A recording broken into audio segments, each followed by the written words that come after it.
You are listening to the audio production of The Path of Loneliness, Finding Your Way Through the Wilderness to God by Elisabeth Elliot. Published by the Elisabeth Elliot Foundation. Print book cover art courtesy of Revell, a division of Baker Publishing Group. This book is read by Nancy Peterson. To the memory of Catherine Morgan. Blessed are those whose strength is in thee, in whose heart are the highways to Zion, as they go through the valley of Baca. They make it a place of springs. They go from strength to strength. Psalm 84, verses 5 through 7. Preface to the second edition. Readers will note that this book was originally published in 1988. Some of its contents may seem a bit dated. Nevertheless, I believe that the topic of loneliness is of perennial interest to all of us at every season of our lives. It is my earnest prayer that those who tread this path may find the companionship of one who calls himself the God of peace.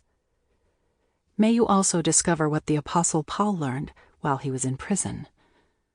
I have learned the secret of being content in any and every situation, whether well-fed or hungry, whether living in plenty or in want.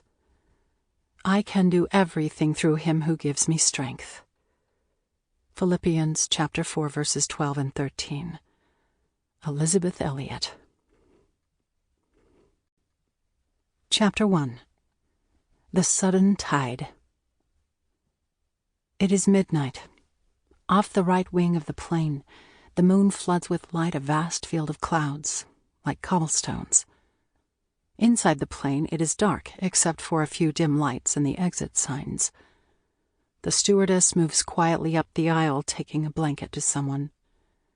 The man and woman next to me are apparently asleep. They have been quiet for a long time. I try to fit my legs into the cramped space allotted, but they are too long. The seat is too narrow. The pillow is too small to cradle my head comfortably against the bulkhead. In spite of the deep thrum of the engines, smooth and regular, I can't sleep. The woman beside me moves, opens her purse, finds something, leans back again. The man stirs. Neither says anything. There is a tiny click, then a clear flame, as the man reaches to light his companion's cigarette. I can see the outline of his hand, the knuckles and fingers, the hairs illuminated for a few seconds. The woman draws, puffs a thin column of smoke. Another click. Darkness. Only the most ordinary of gestures, meaning almost nothing, I suppose, to them. But for me, sitting there by the window looking out again at the cold stars, it speaks of a whole world that is lost to me now. A man and a woman, together, his hand stretched toward her to help. I am traveling alone. I am a widow. I remember another hand, a bit bigger than that one, with fingers strong for wrestling and carpentry, dexterous for drawing, tender for caressing. I can still see the square fingernails, and how the hair grew on the back of that hand.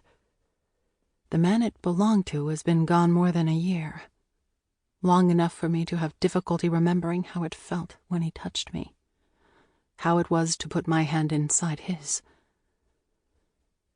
I lean my forehead against the glass, and a great heaving tide pours over me, drowns me, as it has done 100 times in the past year. But there are so many so much worse off than I. I remember that. How blessed I have been to have been a wife even for a short time.